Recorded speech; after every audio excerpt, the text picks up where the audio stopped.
Coming up, we'll be foam rolling our latissimus dorsi, aka our lats, our upper back.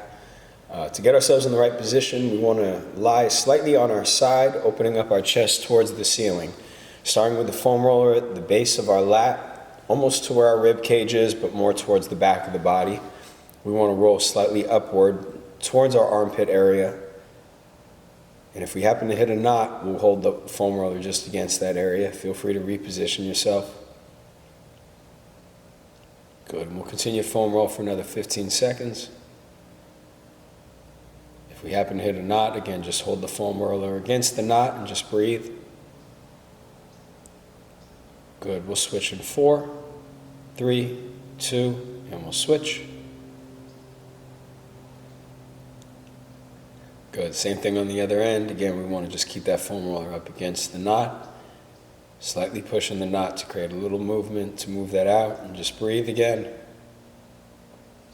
Feel free to position your body as you need. We'll go for another 10 seconds.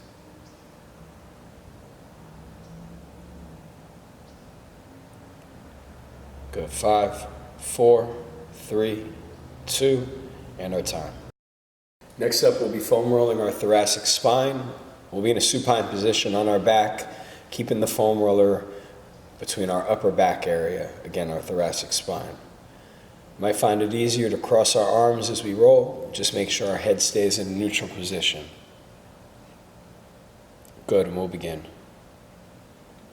Again, keeping the foam roller just over the shoulder blades, from the base of our traps, our neck, all the way down to the base of our shoulder blades. We'll roll slowly, keeping our hips up, making sure our hips do not make contact with the ground. So it's almost as if we're bridging through our heels slightly just to keep our hips up.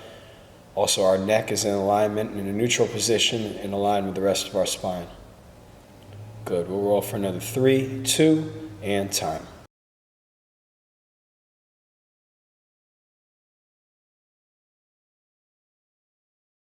Coming up, we have our latissimus dorsi stretch, our lat stretch. Feel free to use a stability ball. If not, we can always use the edge of a table, a chair, or anything that's slightly elevated that gives us the proper angle and stretch.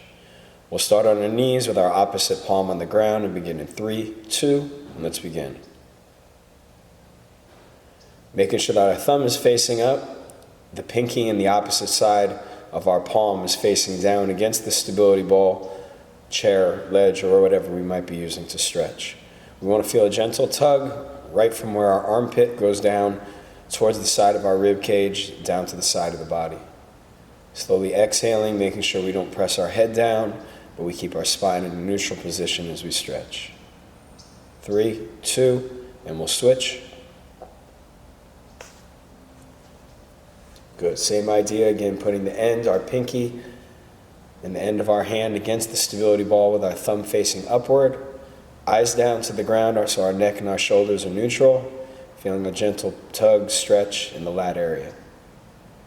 Good, just breathing, 10 seconds. Good, 5, 4, 3, 2, and our time. Coming up, we have our pectoral stretch, our chest stretch. We'll be getting close to a wall or a straight position, bringing our arm at a 90-degree angle. So our elbow in line with our shoulder and our wrist right above our elbow.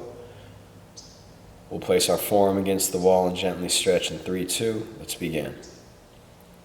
Making sure that we step our opposite leg forward and slowly look over our opposite shoulder. We'll feel a gentle stretch in the chest and the side of the arm that's against the wall. Again, our forearm should be perpendicular to the ground, and from our elbow and shoulder, that should be parallel to the ground. Good, slowly feeling that chest expand and that front shoulder open. 3, 2, and we'll switch. Again, bringing that opposite arm at a 90-degree angle, stepping our opposite leg forward, and looking over that opposite shoulder, we'll get a good stretch to our chest. Slowly breathing. Good, 15 seconds.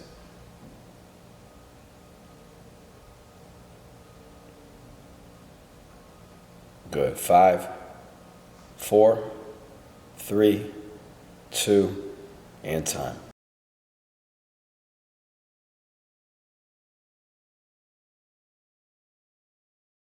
Coming up, we have our towel row and our press combination. We'll be working a row as well as a behind the neck press to activate our lower shoulder complex in the back of our shoulders. Now, if we do not have a stability ball, we can always find a ledge for us to place our belly and our pelvic area against for our stability. Important part is we want our body nice and up and neutral, gripping wide on our towel or our band, rowing the towel or the band in towards our chest, and then bringing it behind the head for our press. Making sure when we bring it behind the head that we stop right at the back of the head, and when we row in, we bring it to the center of the chest, alternating between our two positions, taking a break to reset our form as needed. Making sure that when we pull in for about 4 seconds, extending for about 2 seconds. Good, pulling for 4 seconds, and then retracting back out again for 2 seconds. 4 count on the way in, 2 seconds with our hold, and about 2 seconds on the way out. Good, 4 count with our pull, 2 seconds with the hold, 2 seconds on the way out, 5 seconds. Good, and time.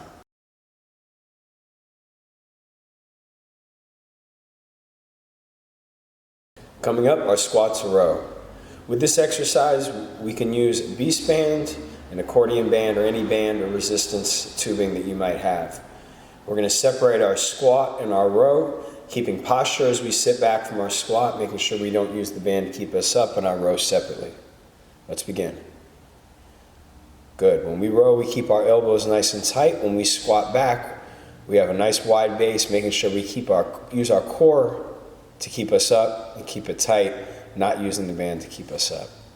Again, our squat and our row are 2 separate motions. Our posture for our squat, elbows tight, we squeeze the back of the shoulder for our row.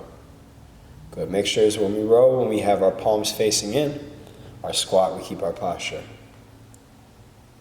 Good. If we notice that our resistance band starts to slide up, or if we start to get the resistance more from an upward angle, feel free to reset and find a better place to anchor the band at. Good, 15 seconds. Good, elbows past our back when we row. Squat with posture, 8 seconds. 3, 2, and time.